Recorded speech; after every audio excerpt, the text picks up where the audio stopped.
Hoje nosso tema é livre. Na verdade, hoje é um bate-papo para tirar dúvidas. Então essa foi a minha ideia de hoje. É um bate-papo aí de dúvidas. Então, para a gente poder trabalhar mais a cosmetologia, certo? Então é isso. Então a nossa ideia de live hoje é justamente para tirar dúvidas de vocês. Então vocês aí vão ter acesso a fazer muitas perguntas e vamos tentar desenvolver essas perguntas aí, respondendo, né? Sempre intensificando os tratamentos de vocês, sempre buscando aprimorar seus resultados clínicos, claro, com nossa cosmetologia, tá bom? Então vamos lá, quem tem dúvidas aí, que está com alguma situação específica, algum caso clínico mais específico, é o momento agora, né? Sempre eu observo que nas lives inicialmente, os profissionais eles tentam tirar suas dúvidas e a gente acaba deixando para o fim. Mas hoje a ideia é iniciar já com perguntas.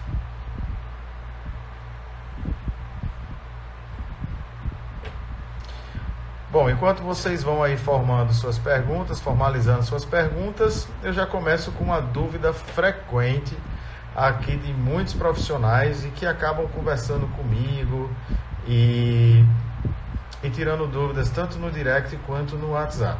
A pergunta é: pacientes fototipo 5 e 6 podem fazer uso de peelings de retinóides? Então, esse é um grande questionamento. Muitas perguntas realmente sobre a utilização de retinóides, seja na forma de ácido retinóico ou seja na forma de nanoretinol em pacientes fototipo 5 e 6. Então, recapitulando um pouco a cosmetologia, os pacientes fototipo 5 e 6, eles têm maior probabilidade de desencadear hiperpigmentações pós-inflamatórias. E os retinóides é um grupo de ativos, né? E aí eu tenho dois representantes mais famosos, na verdade três, né? O nanoretinol hoje em dia, o Granactive e também o ácido retinóico. Eles apresentam um caráter mais inflamatório, certo? Então os retinóides, eles apresentam essa característica de provocar um grau um pouquinho maior de inflamação. Então, se seu paciente fototipo 5 ainda, além de ter fototipo 5, ele apresenta melasma e grande probabilidade de efeito rebote, então com uma boa avaliação, a gente vai descartar a utilização de retinóides, porque ele apresenta regularmente, os retinóides são peelings fáceis de serem aplicados, porque eles não provocam desconforto no momento da aplicação. Mas, de modo geral, no terceiro dia após a aplicação, eu tenho um pico de inflamação bem considerável. Inclusive, um grau de desidratação cutânea também bem intenso. Por isso, a importância do pós-peeling tardio nos pacientes que fazem uso de peelings de retinóides, certo? Então, a ideia é você realmente avaliar consideravelmente, porque no lugar de eu ter uma melhora clínica, né? Porque muitos associam que o ácido retinóico vai ser excelente. Mas no caso específico desse nosso exemplo, pode desencadear algum tipo de hiperpigmentação pós-inflamatória e trazer desconforto para o paciente e, claro, para nós mesmos, profissionais, né? É muito chato, é muito complicado, né, o profissional desencadear no paciente uma hiperpigmentação pós-inflamatória, certo? Então, espero que tenha sido válido a minha explicação e que vocês tenham conseguido entender, né, o que eu quis falar. Se fosse um fototipo mais baixo, com mais segurança, aí sim poderíamos trabalhar com tranquilidade aí, tanto com o ácido retinóico quanto com o nanoretinol. Certo, pessoal? Ok? Deu para entender aí a mensagem? Ok? Qual o melhor ativo para o microagulhamento em cicatrizes hipertróficas? Uma boa pergunta. A ideia, de modo geral, é utilizar realmente fatores de crescimento. A ideia é utilizar fatores de crescimento, aí eu posso utilizar o BFGF, o IGF também, pode utilizar o AFGF, TGF-beta3, são exemplos de fatores. E lembrar o seguinte, os fatores de crescimento, quando utilizados sozinhos, trabalhamos com concentração de 3%, que no caso, durante o microagulhamento, a gente pode utilizar uma concentração menor. E no caso específico de associações de fatores de crescimento, como o exemplo TGF-beta3, BFGF, por exemplo, a gente associa de modo geral entre 0,5% a 1%, certo, pessoal? Como eu vou microagulhar, né, eu oriento que você utilize 0,5 de cada fator e lembrar que o veículo mais indicado para associar os fatores de crescimento durante o microagulhamento seriam os veículos com caráter aquoso, no caso específico, os sérums, tá bom? Fica a dica aí para vocês, espero que tenha lhe ajudado. A Monique, boa noite. Para a acne hormonal, qual o melhor tratamento oral? Bom, de modo geral, você tem tratamentos mais paliativos, porque se a questão for hormonal, a ideia é a paciente fazer tratamentos hormonais, e aí a ideia dos contraceptivos ou modificar, né? Tem que ver o ajuste aí com o médico. Mas em termos de nutricosmético, um dos mais utilizados, e eu particularmente utilizo e indico para as minhas pacientes, é a associação aí dos derivados da oliva, por exemplo, o Oliolar, associado, que atua como anti-inflamatório, inibidor de COX-2, associado ao zinco, que também atua como anti-inflamatório e também é inibidor da 5-alfa-redutase, diminuindo os níveis de DHT, certo? Fica a dica aí para vocês. Ok, pessoal? Vamos ver outro tipo de pergunta. Bia Físio, só tirar aqui, peço desculpa. Ok, vamos lá. Professor, o que você acha sobre o protocolo de cisteamine para o tratamento de melasma persistente? Bom, eu tenho um kit, eu desenvolvi umas formulações específicas para trabalhar com cisteamine. Eu, particularmente, fiquei satisfeito com o resultado. Agora, claro, cisteamine é uma molécula assim, bem específica, ela tem uma tendência a causar uma irritabilidade na pele maior. Isso realmente tem que ficar bem claro, certo, Bia? Isso aí tem que ser bem observado e seguir as orientações de aplicação. Na primeira semana, entre 15 a 30 minutos. Na segunda semana, 1 hora. Na terceira semana, 3 horas. Chegando até a quarta semana, 6 horas. Se a paciente tiver sensibilidade, por exemplo, ao cisteamine, aplicando 3 horas, né, deixar a pele muito irritada, não tem o que discutir. Vai parar, revitaliza essa pele, promove hidratação e aí, depois de 2, 3 dias, volta a utilizar o produto, só que nesse momento com um tempo menor, o tempo que não causou irritação, tá certo? Mas eu particularmente acho ele super interessante sim. Agora tem que ser bem avaliado, porque depende muito da conduta do paciente. Inclusive, ele pode ser usado em pacientes com peles negras. Certo? Espero que tenha respondido a sua pergunta. Paciente com hipercromia nos braços. Então, para a hipercromia nos braços, que no caso aí é a mancha senil, deve ser, né? Aí eu posso fazer peelings, né? Os peelings tradicionais, salicílico, o próprio peeling de ata, né? E outros peelings aí podem ser feitos, mas lembrar da utilização de despigmentantes de uso home care. E aí você pode associar inúmeros ativos, de preferência ativos que não são fotossensibilizantes. E aí eu dou a dica para vocês do Inaclia, que é um despigmentante bem interessante, bem diferenciado, né? Na verdade, o Inaclia, ele atua em um local muito específico. Fisiologicamente, existe uma substância chamada DKK1, que está presente na palma das mãos e na planta dos pés. E esse DKK1 vai inibir um receptor específico chamado de WNT, tá certo? Ok?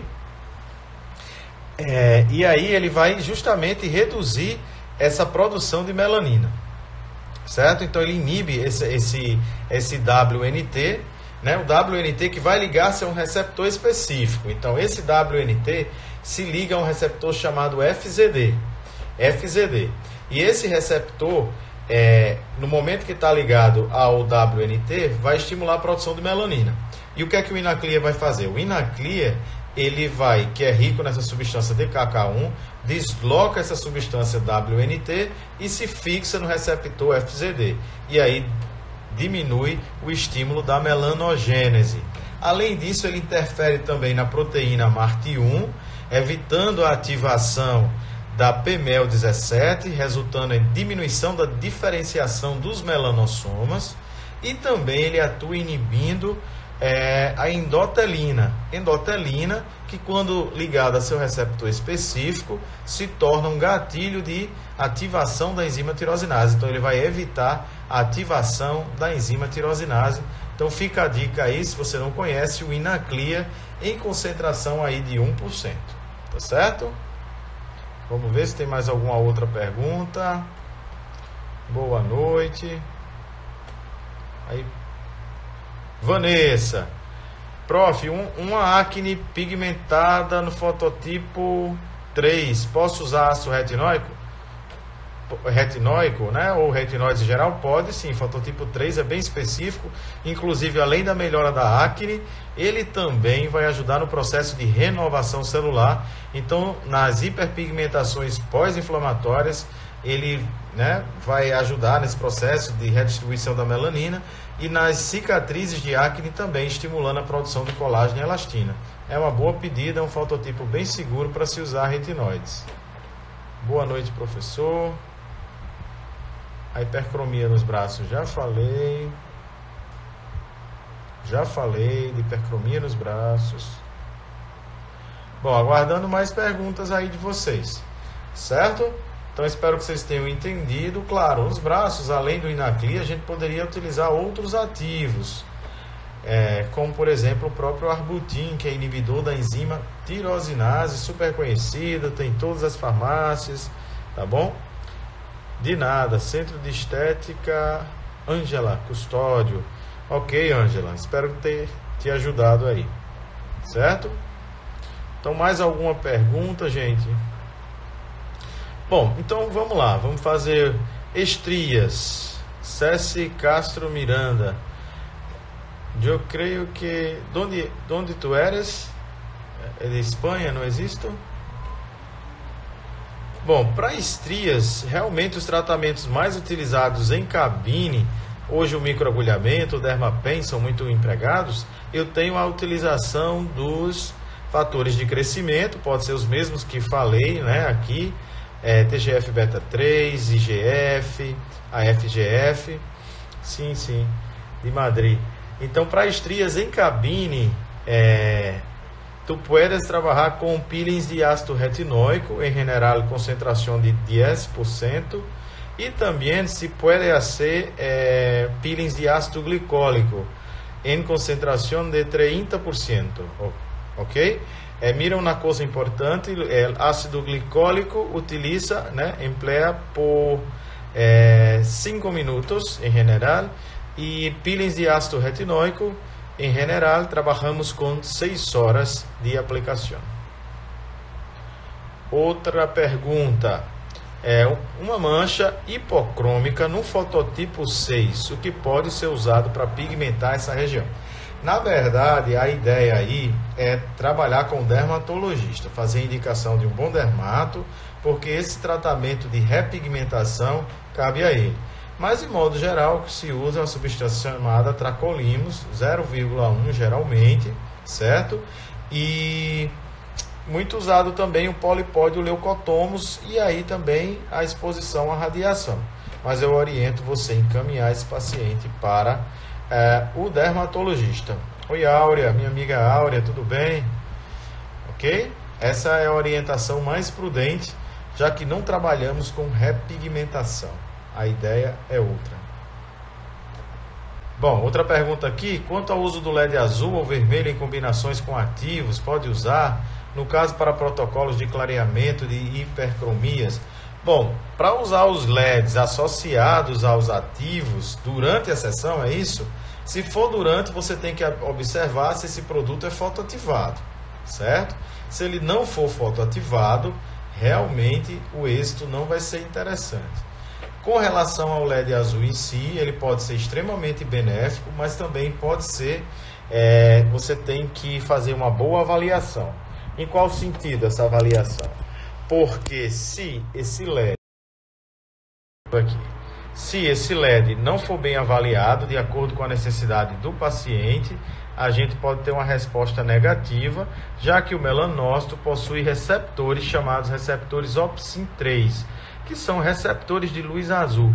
E aí eu posso ter um efeito nocivo, desencadeando estímulo de melanogênese, tá bom? Então avaliar bem a utilização do LED azul. E o LED vermelho vai funcionar, o laser vermelho, como anti-inflamatório. Seria uma boa pedida em hiperpigmentações, principalmente, né, em pacientes com hiperpigmentação pós-inflamatória, geralmente, né, uma dose de 4 joules, ok? Salão, qual o melhor tratamento para clareamento de axilas e virilha? Bom, como eu trabalho com cosmetologia, despigmentantes e esfoliantes, mas a pergunta é, qual o agente esfoliante que eu vou utilizar durante o meu peeling de axila e virilha? Então não tem nem muito o que pensar, gente. Eu já falei isso em várias lives aqui, mas é sempre uma dúvida constante. A ideia de esfoliante é o ácido mandélico, tá? Primeiro, por quê? Porque ele trabalha em todos os fototipos. Como ele apresenta um peso molecular mais elevado, a permeação é muito gradativa, né, evitando possíveis reações adversas, tá bom? Então o ácido mandélico seria uma boa opção para a gente ter um resultado super satisfatório. Ele também atua como bactericida, e aí vai melhorar o aspecto da foliculite, que nas pessoas com fototipos maiores, elas sempre têm uma tendência a ter foliculite. E claro, se é hiperpigmentação, você deve associar despigmentantes. E aí tem uma infinidade de despigmentantes, né? Como eu falei, o próprio arbutin, ácido cóstico, belides, que mais? Niacinamida, que é muito utilizado hoje, a famosa vitamina B3, a sinóvia, o Brylet e tantos outros ativos despigmentantes. A ideia para você é sempre associar uns 3 a 4 despigmentantes na formulação e que eles apresentem mecanismo de ação diferente. Porque a ideia é fazer sinergismo para que você tente inibir a maior quantidade possível de mecanismos de estímulo de melanogênese. Então você vai inibir esse estímulo. Perfeito? Ok? Espero que tenha te ajudado. Lembrar da utilização de um desodorante específico. Inclusive, você pode solicitar na farmácia de manipulação um desodorante com despigmentante. Tá bom? Fica a dica aí para vocês. Tá? A vitamina C, 20%, pode ser usada entre as sessões e outras de peelings, tipo peeling de margarida. Aí você tem que fazer uma boa avaliação, Luciene, porque o de margarida tem ácido retinóico. Então, se a pele ela apresenta uma sensibilidade, aí teria que revitalizar. Se não, tá bom? Bom, minha amiga Áurea, li em um artigo que o ácido cóstico é citotóxico. Já estudou ou leu algo? Na verdade, sim, eu já observei. Tem um artigo, né, específico, mas assim, eu acho que precisa de mais estudos para que seja realmente concluído, Áurea, que o ácido cóstico seja danoso. Eu acho que os estudos ainda não são tão conclusivos assim, até porque na prática clínica a gente utiliza também há tantos anos, né? E sempre com muita efetividade. Agora, claro, hoje temos vários outros ativos inovadores, então a possibilidade de trocar ele por outros agentes, né, é real. Hoje tem muitas possibilidades, como eu falei, o Inacli, a sinóvia, a niacinamida, né, o próprio cisteamine também pode ser utilizado. O que mais? São tantos, né, que na hora até a gente esquece de tanta possibilidade bacana que tem. O Belides, o Wonderlight também, o Ento White e por aí vai, né? São muitos agentes despigmentantes. Tá? Betânia. Ok, Áurea? Espero que vocês tenham entendido aí. Então, realmente, eu acho que precisaríamos de estudos mais específicos para comprovar essa ação mais citotóxica do ácido cóstico. Mas caso você queira evitar a utilização dele, não tem problema. A gente pode substituir por outro agente, né, que tem uma ação semelhante. De nada. Tem mais alguma pergunta, pessoal? Vamos lá. Hipocromia já foi. O que mais, pessoal? Cadê as dúvidas? Vamos lá. Melasma resistente, fototipo 4, uso em cabine. Uau! Muitas perguntas, né? Muitos questionamentos. Bom, melasma resistente, a ideia é usar ácido mandélico. Ou, dependendo do fototipo, até uma gluconolactona. Você pode utilizar associações aí, como eu já orientei. Aí o metimazol é uma excelente pedida, né? Para vocês aí. Inclusive, eu coloquei uma formulação de metimazol que realmente foi muito visualizada aí, né? No Instagram, certo? E aquela fórmula, justamente eu fiz associação de metimazol com arbutin, né, e outros agentes despigmentantes, que eu nem lembro, são tantos